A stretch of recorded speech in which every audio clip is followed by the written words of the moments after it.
mentiras numéricas. E essa é uma mentira numérica. As pessoas saem dali destruídas. A gente fala de pessoas abaladas, mas ali é muito mais do que abalado. Ali é mais do que tudo, é esmagado. Ele sai esmagado. Sai esmagado, a violência que ele sofreu, ele vai retribuir, ele vai introjetar esse valor. Há todo um processo de dessubjetivação. A pessoa entra e a gente fala assim, o adolescente tem sujeito, é o sujeito de direitos. Ali, nesse processo de revista íntima, ele deixa de ser um sujeito de direitos para ser um corpo. E menos do que um corpo, é um organismo que pode estar guardando alguma coisa que é contra o regulamento da Fundação Casa. Toda movimentação interna chama um procedimento de revista íntima. Volto a falar, isso não existe em Guantánamo, isso poderia existir em Abu Ghraib, lá no Iraque. Mas não pode, mas existe aqui em Santo André, existe em São Bernardo, existe em Mauá, existe no estado de São Paulo inteiro. Isso é um absurdo. Vejam bem, é um organismo. E isso ocorre porque são pessoas simples, que são pessoas traumatizadas, que são pessoas que não têm voz na sociedade ou poder de pressão. Porque se o presidente da Infraero decidisse, claro que todo mundo aqui é contra o tráfico internacional de entorpecentes, que todo mundo, se fosse viajar ao exterior, tivesse que submeter esse tipo de revista, já imaginou o que aconteceria com ele? Colocavam uma camisa dele numa camisa de força e jogavam no meio do Rio Tietê. Por quê? Porque estaria atingindo pessoas que são da sociedade. Mas as pessoas não são da sociedade, são coisas, são corpos, são organismos, são absolutamente descartáveis, que vão para as estatísticas aí e nada mais interessa. Então era essa a minha observação, agradecer a doutora Dalila, a doutora Cidinha mais uma vez, e acho que a gente vai para uma outra fase, que é a fase das inscrições, das falas. A gente não quer deixar isso aqui muito burocrático não, tá? Não pode... Mas desafiem a regra, tá? Levante a mão, tal, pergunta, tá bom? Vamos lá. Bom, nós já temos aqui como inscrição a senhora Eidian Cerneca, da Pastoral Carcerária Nacional, eu vou falar pela relação, né? Sheila de Carvalho, da Conectas, depois, a Sônia Maria Pazeto Gouveia, da Secretaria de Política de Mulheres, o Fábio Cruz Silva, aqui, Brito, diretor jurídico do Sindicato dos Trabalhadores, né? Aqui dentro. Só registrar a presença da Camila Teodoro, do Conselho, e coordenadora do Conselho Regional de Psicologia do Grande ABC, e retificar o nome do expedito, que sai como expedita, me perdoe, tá? Expedito Vicente, que é do Conselho Tutelar 2. Nós temos já presentes 190 pessoas. Vitoriosa. Por favor, Aide. Nós estamos trabalhando um pouco com essa regra dos 3 minutos. Você vai querer trazer algumas questões aqui, ou para a plateia, do seu depoimento. O material está sendo feito uma ata, né? Então, assim, calma para a gente conseguir estar redigindo. Bom dia. Eu falo aqui em nome da Pastoral Carcerária Nacional, também uma rede que se chama Rede de Justiça Criminal, composto de 9 entidades que trabalham a questão de justiça criminal. E eu estou com 17 anos fazendo trabalho com pastoral carcerária, então estou 17 anos acompanhando a população encarcerada e suas famílias. 17 anos dessa angústia de ver uma ofensa que a gente não consegue acabar, que eu acho que tinha que começar já, mas tem que acabar. Eu fiquei pensando nos números que Marcelo falou. Marcelo, por dia são quantas revistas? 10? Varia, mas 7, 5. Chegamos a... Não, total. Não por pessoa, total. Isso. 70 mil em média. Por dia. Então, se a gente acaba com isso amanhã, já são 70 mil mais violações que a gente não evita. Se a gente acaba com isso, daqui a um ano eu não consigo fazer a matemática de 70.365 vezes, mas Não dá para esperar. Nós temos todos que sair daqui com urgência do que você, vou fazer hoje para acabar com isso.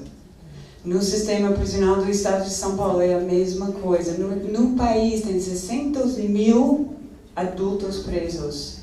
E cada semana deve ter mais de 1 milhão de visitas no país. Então, toda semana que passa, a gente está deixando isso acontecer mais 1 milhão de vezes. Mais 70 mil por dia dos adolescentes.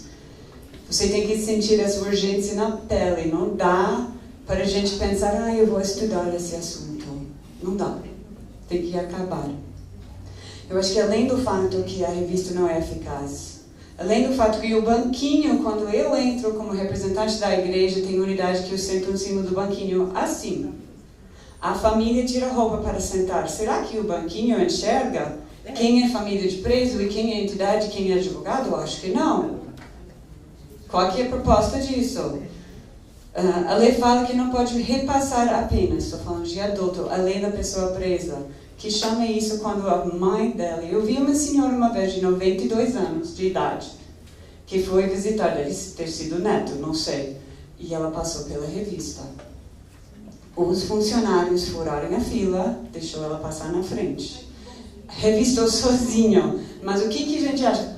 Pode ser o funcionário, a gente sabe que tem muito abuso verbal. É muito abuso verbal, ofensa. Mas pode ser a revista mais educada do planeta. Não aceitável. Não é, o abuso é um plus em cima, mas a revista em si já não pode. Tinha um juiz que eu achei muito legal, perdi o nome, aí perdi a referência oficial da Argentina que falou: eu prefiro arriscar a entrada de droga nos presídios do que ofender a integridade do corpo humano. Eu acho que isso tem que ser nosso ponto. Não só porque é ineficaz, porque está errado. E ponto final. Acho que isso. Acho que a última coisa que a senhora Fátima, a primeira-dama, também falou, que ela garante vínculo familiar com uma mão e impossibilita com a outra. Eu acho que é responsabilidade de todos de nós, como o Marcelo falou. Não é pensar que aquelas pessoas, tem algumas pessoas que passam por isso. Não. É nós sentir o constrangimento de ter que ficar aqui e começar a tirar roupa na frente de um monte de pessoas estranhas. A urgência é agora, pessoal, não dá para esperar. É isso. Obrigada.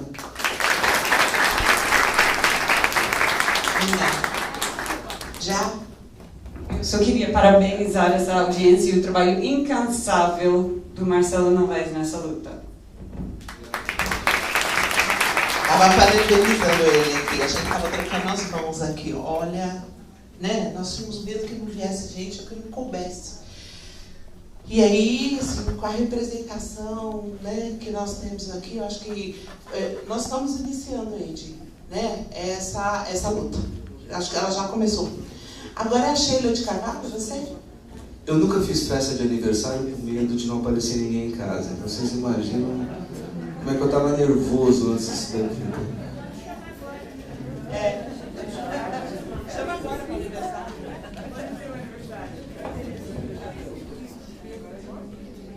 Oi, bom dia a todos. Eu sou a Sheila, eu trabalho na Conecta Direitos Humanos, que é uma organização que, dentre outras coisas, atua no sistema prisional. Eu gostaria primeiramente de parabenizar o Marcelo por essa iniciativa, parabenizar a todos da mesa pelas exposições. Realmente é uma luta incrível que o Marcelo está fazendo, principalmente na Fundação Casa. Os dados eles são aterrorizantes, mas aqui hoje eu queria dar mais uma perspectiva do sistema prisional adulto. Assim, a violação da visita dos parentes, ela não começa só na revista vexatória, tem toda uma trajetória anterior. A realidade daqueles que visitam os parentes nas prisões, ela é aterrorizante também.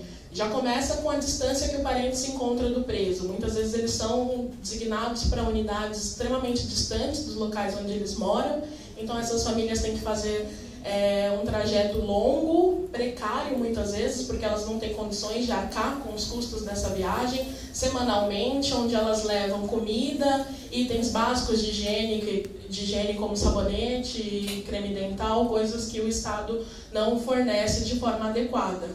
Chegando no local, ela vai ficar esperando horas na fila, pode ser mais de 6 horas, não importa se está um sol extremamente forte, se está caindo uma chuva tórrida, ela vai permanecer naquela fila porque ela quer ver o seu familiar.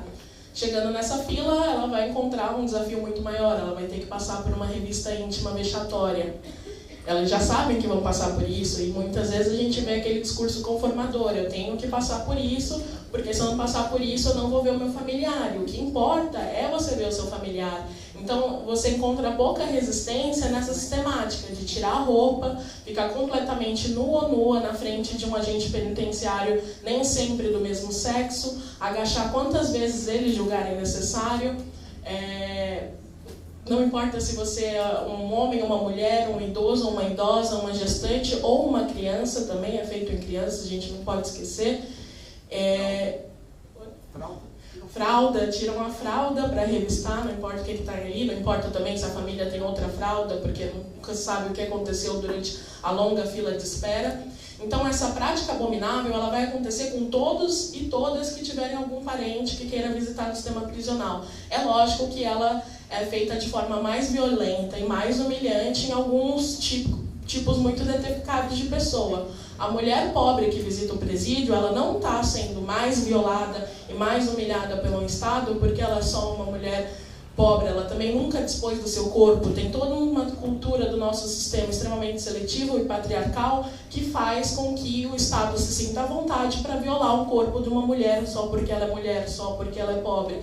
Isso é uma coisa que a gente não pode continuar e perpetuar. A gente não pode deixar isso continuar acontecendo. E principalmente a gente precisa dar um apoio a essas mulheres que continuam naquele... Porque o que elas só querem mesmo é visitar o parente. Então, o argumento que a gente tem disso para o Estado é um argumento da segurança. A gente faz isso para a segurança. Mas esse não é um argumento válido. Esse é um argumento extremamente banal. Como vai ser uma segurança se hoje a gente tem métodos mais dignos e mais eficazes de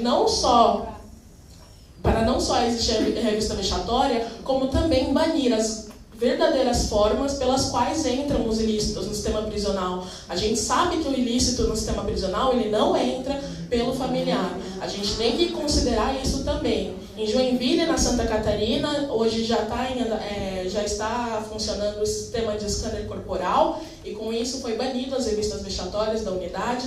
Em Goiás também não existe mais revistas vexatórias, então isso prova que não é uma questão de segurança acabar com a revista vexatória, o que é uma questão de vontade política, ausência de vontade política. Temos que ter sempre em mente que a revista vexatória ela não é prevista em lei. A revista vexatória, pelo contrário, ressalto aqui um posicionamento que está até no cartaz do evento, ela não é prevista em lei, ela é contra a nossa Constituição Federal, ela é contra todos os ordenamentos internacionais que o Brasil ratificou, que proíbem a submissão a tratamentos desumanos e degradantes. Então, é uma prática que ela não pode prosperar. A pena ela é individual. A família do preso também não pode cumprir a pena. Ela tem que se ater à pessoalidade do preso.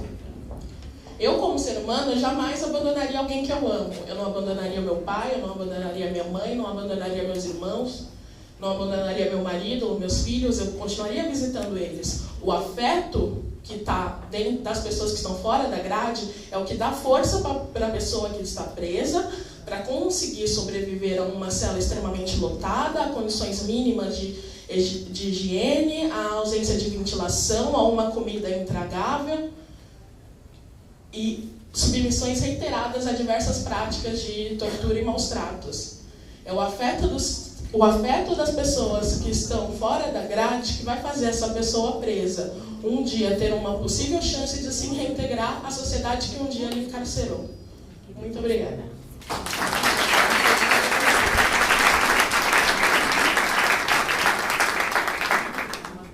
Como a doutora Cidinha falou, né? E a nossa secretária, o depoimento do carcerário adulto, né, já é a expressão do que nós já estamos vivendo dentro da prisão. Então, temos que fechar essa porta, né? Não é só o muro que separa as duas aqui. A Sônia Maria Paceto, da Secretaria de Política de Mulheres. Boa tarde não, bom dia, né? Bom dia, doutor Marcelo, Quando o Dr. Marcelo passou em PowerPoint, o primeiro texto falando da preferência que tinha na visita de idosa, gestante e deficiente, eu fiquei vendo, né, fiquei olhando a cena. Uma pessoa que tem 60, um pouco mais, tem dificuldade de abaixar. A gestante com uma barriga enorme, ele vai ver o quê? E o deficiente. Mas aí também tem aquele lance que falaram que o cara deu a preferência para a idosa passar primeiro na revista. Coisinha. Absurda, né? Então é verdade. Aí eu fico pensando os gestos. Eu fiz uns apontamentos aqui, mas desculpa, tem mais perguntas do que... Porque eu nunca tinha participado de uma audiência pública. Eu achei bárbaro. Porque também eu não tinha informação dessas revistas íntimas, que é um absurdo. Eu falei, não, vou participar para ver. Eu sou uma pessoa, trabalho na Secretaria de Políticas para as Mulheres, eu trabalho muito na comunidade, trabalho com mulheres. As mulheres já são sofridas, tudo que vocês falaram é verdade. Né? A gente sempre tem uma pecha mais. A mãe que tem um filho preso, ela tem, além de ser mãe, né, que todo o cargo em cima dela, ela é a mãe do bandido, como se fala. Eu assisto muito programa, esses programas fuleiros que tem na televisão, onde eles falam assim, não, tá vendo, tem que matar, tem que reduzir a maioridade. É assim. Ontem eu escutei, morreu-se um policial que estava com a esposa, que também era policial, e ela falava, tá vendo, mataram meu marido, foi a marginal, hoje já se viu, a gente tem que reduzir. Sabe, aquelas coisas. Claro que a perda de um ser humano dói, mas é a forma de como se vê o outro ser humano. Vamos reduzir a maioridade, é bandido mesmo. Me desculpa, mas eu acho que nós temos duas justiças, para o pobre e para o rico. Ou o menino que rouba uma bicicleta que não é legal, vai preso. E o filho do Eike Batista vai fazer um trabalho voluntário. Né? Isso, eu falo dos programas de televisão porque eu falei que eu vou bater no meu marido, porque ele já está começando a virar contra. Porque ele fala, não, tem que matar mesmo, tem que fazer isso, tem que fazer aquilo. Eu falei, você tem que parar de assistir televisão. A gente precisa de informações. E as informações não é passado correto. Porque a gente sabe que criminalidade dá audiência, dá dinheiro. Não é. A gente precisa fazer alguma coisa para dar um corte nesses programas que está ficando demais. Agora tudo, é os meninos. Vamos acabar com os meninos. Bom, a mídia é isso daí que eu falei. Aí eu pergunto, né? São as leis que estão defasadas, né? Porque a gente vê que tanto para adolescente, tanto para mulher, a lei não é imposta. Porque cada um determina o que vai ser feito na caso da violência da mulher. A pessoa que está lá analisando, se ele quiser pôr o agressor na cadeia, ele põe ou não. E das crianças a mesma coisa. Se eu gostar da sua carinha, você vai para tal lugar. Se eu não gostar, você vai do outro lado. Como que a gente muda essa realidade? Agora, a gente tem que começar, para quem entende, para quem... começar a pôr as informações corretas na televisão. Porque a gente, infelizmente, você vai para a periferia, a mesma realidade. A gente está discutindo a questão de direitos. E lá na televisão é falar da visita íntima, das posições, o que é feito com o jovem infrator, sabe? Eu acho que é isso. A gente tem que começar a punir os canais de informações para que passem as informações corretas. É isso. Fátima, obrigada por ter... Fátima e Inês, eu acho que isso daqui não só deve ter feito aqui, mas nas periferias, para as pessoas tomarem consciência, que é uma realidade nua e crua. Obrigada. Uma proposta. Nós estamos anotando propostas também. Eu gostei do negócio. Só noticiar que Luiz Eduardo, representante do secretário de de Direitos Humanos de Santo André. Deixa eu comentar, me desculpe, Leonardo Borges Martins, que é da Saju Cárcere, da Faculdade de Direito da USP, que passou por aqui, né? Tá. E o Luiz Eduardo tem inscrição para falar, só para entender. O Agmar também é para falar ou só para mim anunciar? É só para anunciar? O Agmar Nunes Souza, do CT1 de Mauá. Até assim, já fui falado, né? Eu já fui para falar. Fala aí também. Qual? Não, é que tem mais. O próximo inscrito tem a... Eu entreguei e você não leu ainda. Peraí, deixa eu ver. Logo depois desse primeiro quadro, né, o País do Quadro, vieram as inscrições de Leonardo Duarte, do Fórum de Conselhos, dos Conselhos Tutelários do ABC. Se você não falasse, eu ia pedir para você falar, tá, Leonardo? Eu acho que a gente tem uma ação de articulação dos conselhos tutelários fundamental, né? Nós estabelecemos uma rede aí de proteção de criança e adolescente durante o ano de 2013 e estamos acompanhando essa ação dos conselhos e a ação dos conselhos aqui dentro do consórcio. Então, somos, né, a Cristina Micton, que é a diretora do Caminho para a Violência contra as Mulheres, o Luiz Eduardo, né, que está aqui, e o do sindicato que vai falar logo depois. Agora? Você é o Paulo, né? Não, quer trocar? Quer no sindicato. Quer no sindicato? Não, eu tinha anunciado ele. Eu anunciei o Fábio Cruz Silva, porque ele está representando o deputado. Claro.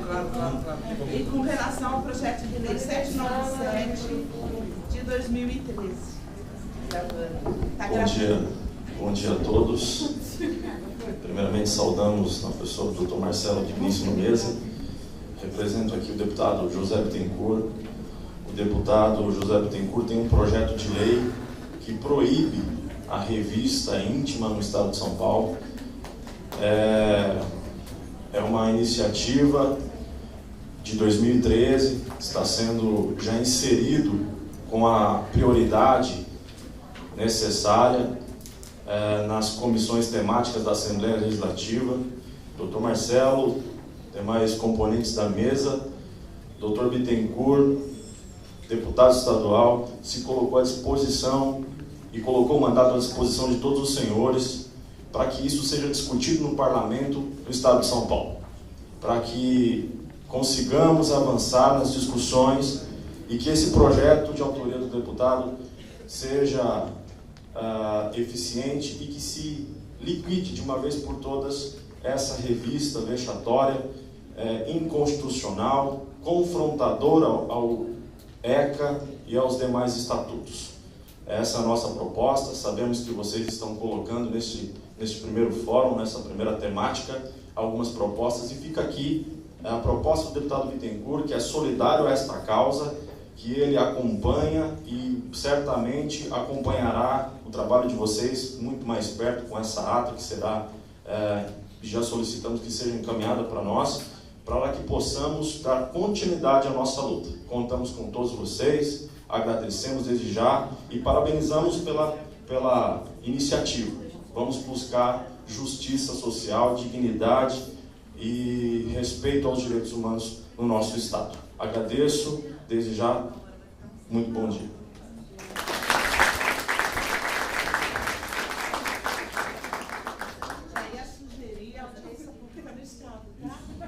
Deixa eu só ler o primeiro artigo. Ficam os estabelecimentos prisionais no Estado de São Paulo proibidos de realizar revista íntima nos visitantes, sendo que os procedimentos de revista dar-se-ão em razão da necessidade de segurança e serão realizados com respeito à dignidade humana. E para efeitos desta lei, consideram-se estabelecimentos prisionais, unidades de reclusão, detenção, internação de menores. A gente vai precisar dar uma força para poder colaborar no texto do projeto de lei. Viu, Fábio? Nós vamos precisar, nos dispomos, né, enquanto conselho, nós também temos assessoria, o Fórum dos Conselheiros aqui também, até para poder fazer alguns ajustes no termo da lei, tá? Até para poder caber, né? tudo que é possível. Encarceramento provisório, manicômios judiciais ou qualquer estabelecimento destinado à internação de pessoas em cumprimento de pena ou medida de segurança. E aí vai. Então, acho que já é um primeiro compromisso nosso aí de querer, né, já colaborar na questão do texto, e fica aí uma proposta que a gente vai colocar nas nossas análises, né? Se for interessante, nós temos aqui o Adriano Diogo também que veio, que se colocou à disposição, né? Porque ele preside a Comissão de Direitos Humanos também da Assembleia Legislativa. Eu falei, não sei se vai vir o representante do Bittencourt, não, vamos fazer esse trabalho conjunto, né? E talvez uma audiência pública no Estado de São Paulo para ampliar. O ABC já está começando a se organizar, tá ok? Fica aí a proposta. Agora, a próxima pessoa, sim, é o Brito, do diretor jurídico do Sindicato dos Trabalhadores, das unidades da Fundação Casa.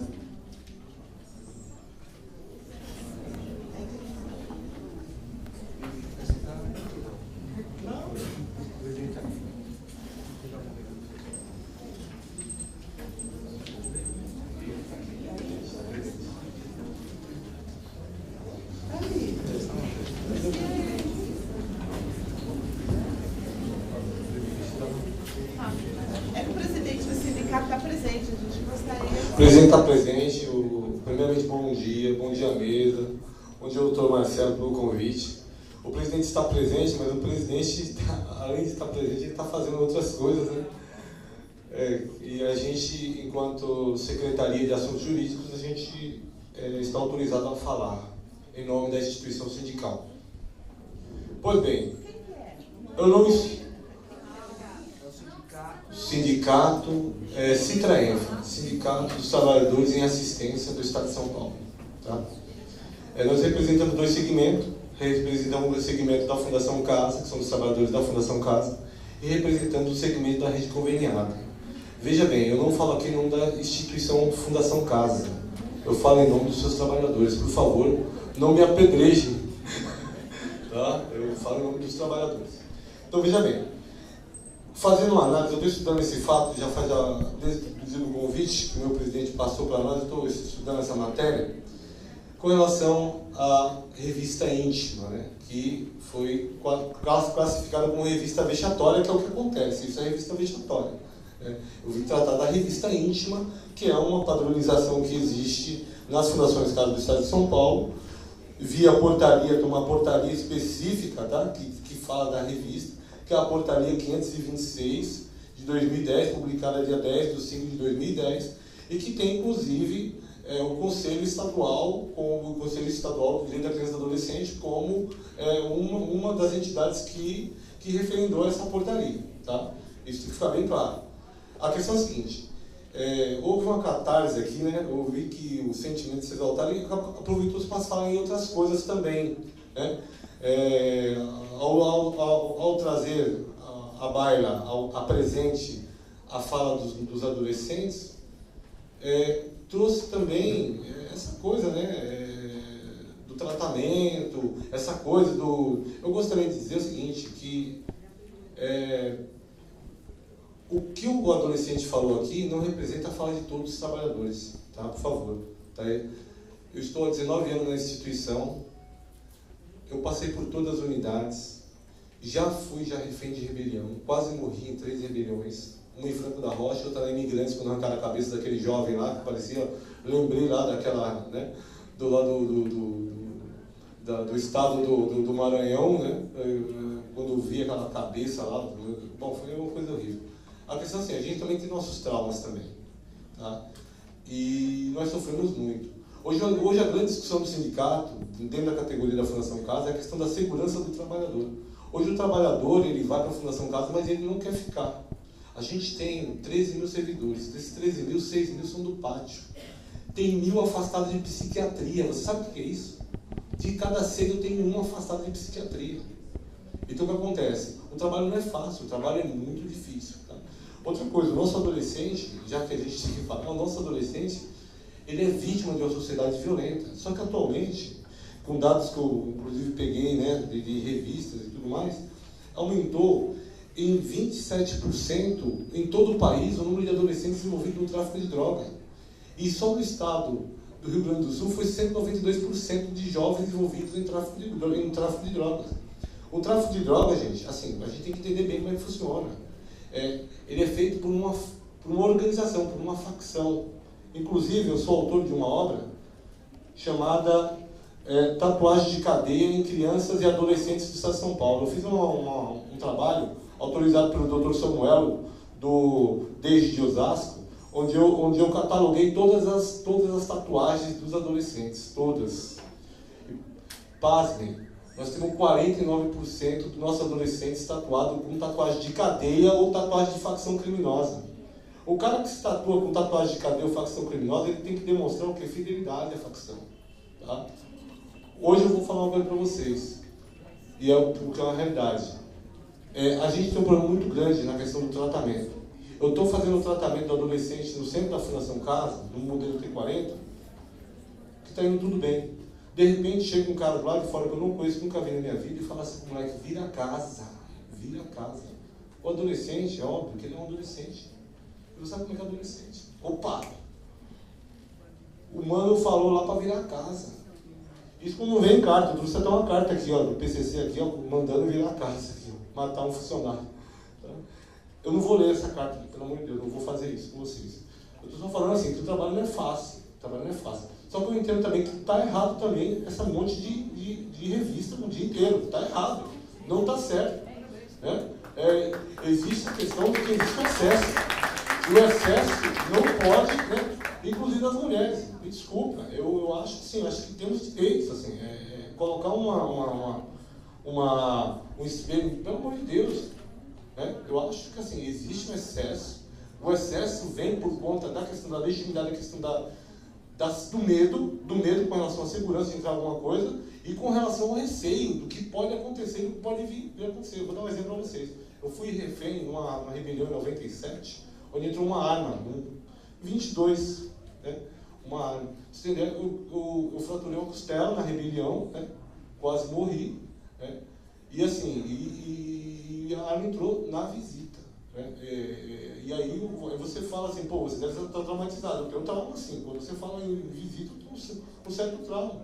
Outra coisa, eu fui vítima de uma rebelião em Franco da Rocha, onde uma mulher grávida trouxe 2 rapazes falando que era irmão do adolescente, quando eles sacaram de uma pistola e enquadraram a gente, 13 reféns lá dentro, mataram um funcionário, né? Quer dizer, tem algumas ressalvas, né? Existe um perigo sim no trabalho, né? Que é na natureza do trabalho, né? Mas a gente tem que também defender a dignidade da pessoa humana, que eu acho que é importantíssimo. Acho que assim, expor do jeito que está sendo exposto às famílias, não pode estender às famílias a pena a medida que é do nosso jovem, né? A questão é a seguinte, hoje em dia nós temos muitas famílias que são vítimas dessas facções lá fora. Eu vou dar um exemplo para vocês. A gente tem muitas famílias boas, mas porém, acontece. O menino, ele é de um grupo lá fora, né? O camarada chega na família, fala, ó, avisa para ele tal coisa, tá aqui o bilhete. O bilhete chega na mão do menino. Se eu deixar esse bilhete chegar na mão do menino, vou dar um exemplo para vocês. Um adolescente estava com dúvida que ele era cagueta.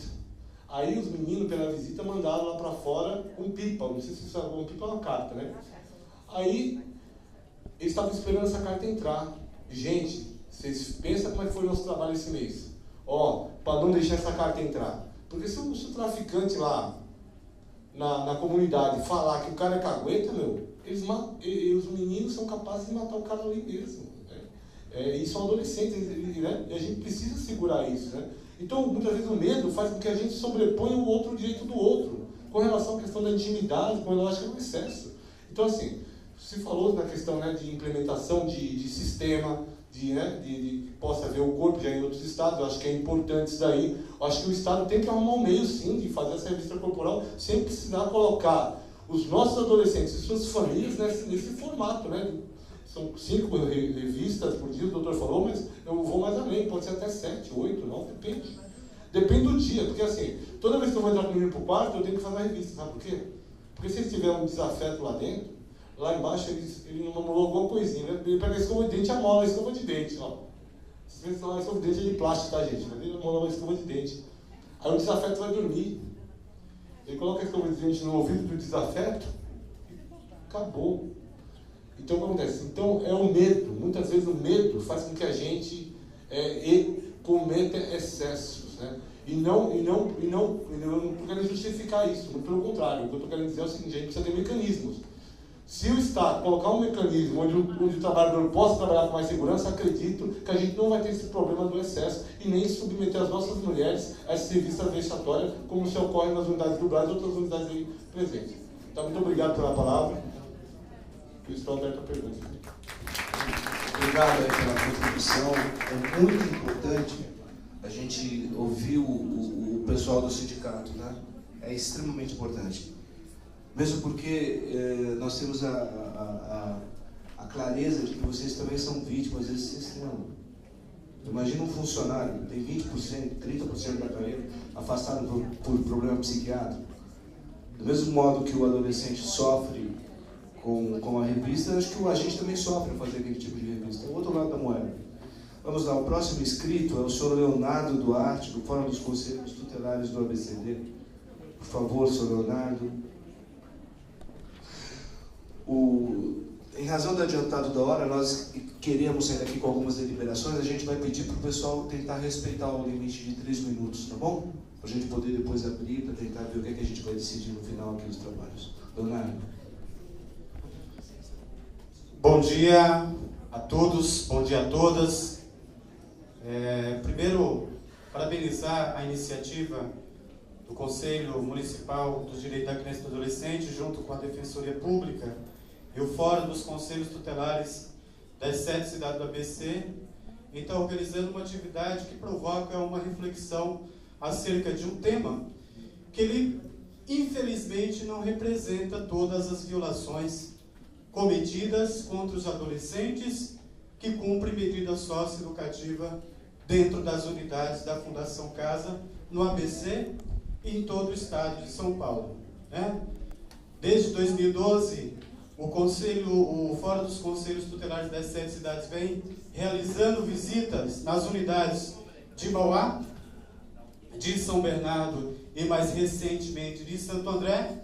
E o que a gente tem percebido é uma série de violações e indícios de tortura cometido contra funcionários, às vezes para excitar rebeliões. Porque uma casa que tem rebelião, ela está num momento tenso, que necessita de um número maior de funcionários. E aí esses funcionários ganham hora extra, que muitas das vezes é maior do que o seu próprio salário. Situações de tortura que os adolescentes são submetidos, inclusive, a ficar o dia inteiro algemado, com a cabeça encostada na parede, o dia inteiro em pé. Situação de tortura que os adolescentes são obrigados a ficar dias de cueca, o que eles chamam de coruja. Situação de tortura, inclusive, que caracteriza abuso sexual cometido pelo Estado. Porque quando um representante do Estado submete um adolescente a expor as suas partes íntimas, ele sim está cometendo um abuso sexual previsto no Estatuto da Criança e do Adolescente. E isso é crime. E desde 2012, o Fórum dos Conselhos Tutelares das 7 cidades do ABC vem denunciando esse tipo de ação dentro das unidades da Fundação Casa. Inclusive, levamos essas denúncias para a Secretaria Nacional de Direitos Humanos, protocolamos lá o relatório diretamente no gabinete da ministra Maria do Rosário. E, em função disso, abre-se um processo para investigar os casos de tortura aqui dentro das unidades da Fundação Casa do ABC. E aí, o que nos leva a entender é que nossos adolescentes que cometem ato infracional, uma vez que é aplicado-lhes a medida de internação, eles são entregues nas mãos de criminosos. Porque essas pessoas se valem do poder ostensivo, do chamado choquinho, para agredir fisicamente aqueles cidadãos que estão sob sua guarda. Para agredir fisicamente e psicologicamente as famílias daqueles cidadãos, daqueles adolescentes que estão sob os seus cuidados. E dentro da Fundação Casa parece terra de ninguém. Porque, inclusive, o doutor Marcelo Novaes comentou em reunião que quase foi impedido de entrar na Fundação Casa para verificar a denúncia. Teve que, por exemplo, acionar o Conselho Tutelar de Santo André para garantir a entrada da Defensoria Pública dentro da unidade de Santo André, da Fundação Casa aqui em Santo André. E às vezes até me estranha, por exemplo, o Conselho Tutelar não fazer parte aqui da mesa por ter um acúmulo muito grande no que diz respeito à fiscalização de uma entidade aqui ora denunciada por cometer uma série de atrocidades contra os seus adolescentes. Gostaria de finalizar dizendo que essa situação, ela perpassa pela questão técnica. As palestrantes aqui colocaram de forma magnífica as questões técnicas que esses meninos sofrem, né, a partir da questão psicológica, da questão psiquiátrica e da questão jurídica também. É ilegal, já está apontado. Tem prejuízo psicológico, tem prejuízo psiquiátrico, é ilegal, está colocado aqui. A questão não é só técnica, a questão é política e ideológica. Para esse governo que está aí há mais de 20 anos, isso é um projeto para a juventude de periferia. Esse é o projeto desse governo para a juventude negra das favelas. Porque o jovem, o adolescente que hoje estão dentro das unidades da Fundação Casa, eles são negros. Eles são filhos da classe trabalhadora. Eles foram vítimas desde antes do seu nascimento, quando a mãe estava lá buchuda e precisou de um atendimento na unidade básica de saúde. Marca a consulta para daqui 3 meses. Eles foram vítimas quando as suas mães ou pariram e precisou de colocar numa creche para sair para trabalhar, porque o pai o abandonou. Ou seja, antes desse adolescente cometer um ato infracional, ele já foi vítima de uma série de outros. Aí vem o pessoal dizendo: vocês estão defendendo o bandido. É mentira. Nós não defendemos bandido. Nós defendemos a dignidade humana. O adolescente que cometeu um ato infracional, seja roubar uma bala, ou seja colocar fogo numa dentista, ele tem que cumprir uma medida socioeducativa, porque ele é um ser em desenvolvimento, ele precisa de uma atenção melhor, ele precisa de uma atenção mais intensificada pelo Estado, que sempre negou a sua existência.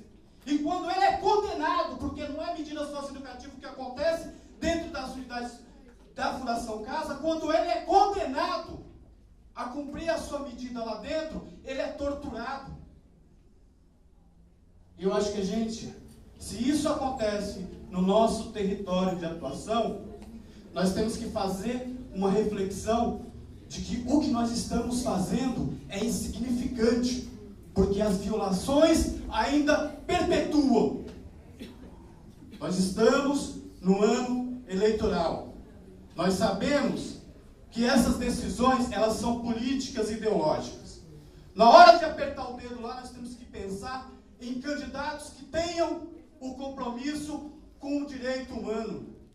E direito humano não é só um movimento. Direito humano não é defender direito de bandido, é defender condição humana, independente da sua cor, independente da sua religião, independente da sua opção sexual, independente se homem ou mulher. Eu acho que é esse o recado que o Fórum das 7 cidades do ABC tem a deixar.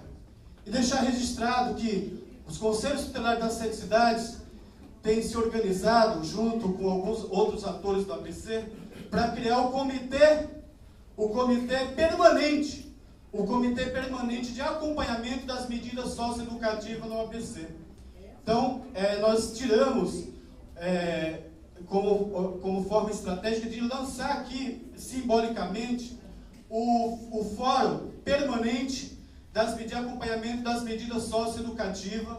Nós vamos ter um calendário de reunião para pensar ação concreta, porque ficar só discutindo política entre paredes não vai resolver nosso problema, porque enquanto estamos aqui pensando em direitos humanos, tem pessoas que chegam ao orgasmo ao ver um negro pelado, sangrando, acorrentado em um poste. Obrigado.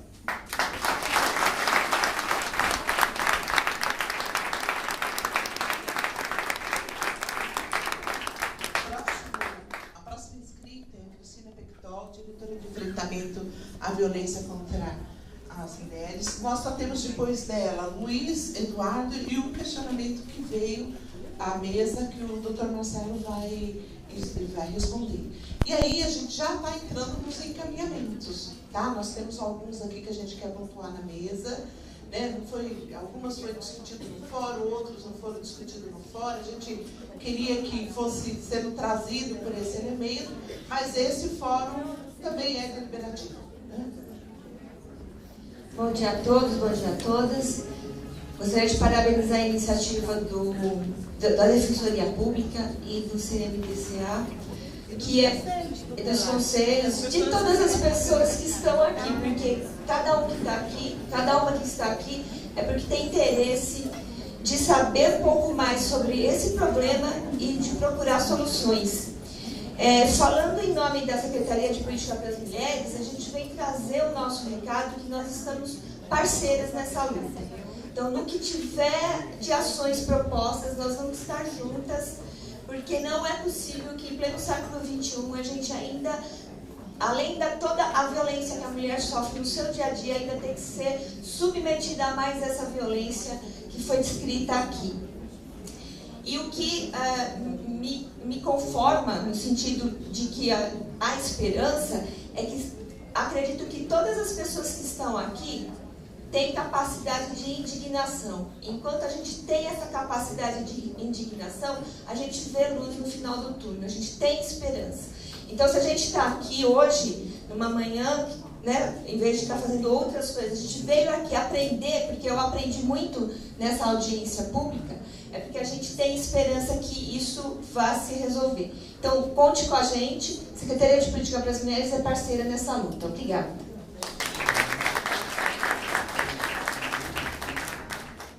Parceiro do Fórum da Rede de Criança e Adolescente. Luiz Eduardo,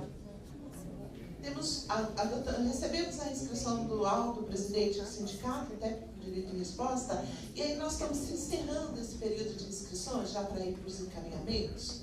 Tá ok? Bom dia a todos.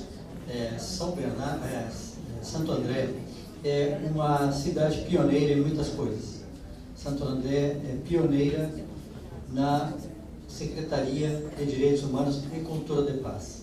Existem várias outras cidades no país que têm Secretaria de Direitos Humanos, mas a primeira é que tem uma Secretaria de Cultura de Paz. E nessa condição, nós não poderíamos deixar de dizer aqui, de expressar nossa total solidariedade, nosso apoio e também a disposição de trabalharmos juntos com as pessoas e organizações que possibilitaram esta audiência pública. Nós queremos dizer que faz parte da nossa preocupação e queremos que faça parte da nossa luta. A violência só gera violência. A doutora Maria Aparecida falou e deixou muito esclarecido para todos nós que qualquer ato de violência só vai gerar nova violência. E nós temos que fazer o possível para rompermos as cadeias da violência, para construirmos uma cultura de paz, que nada mais é que uma cultura de respeito à dignidade de cada pessoa, à dignidade inerente que cada uma tem.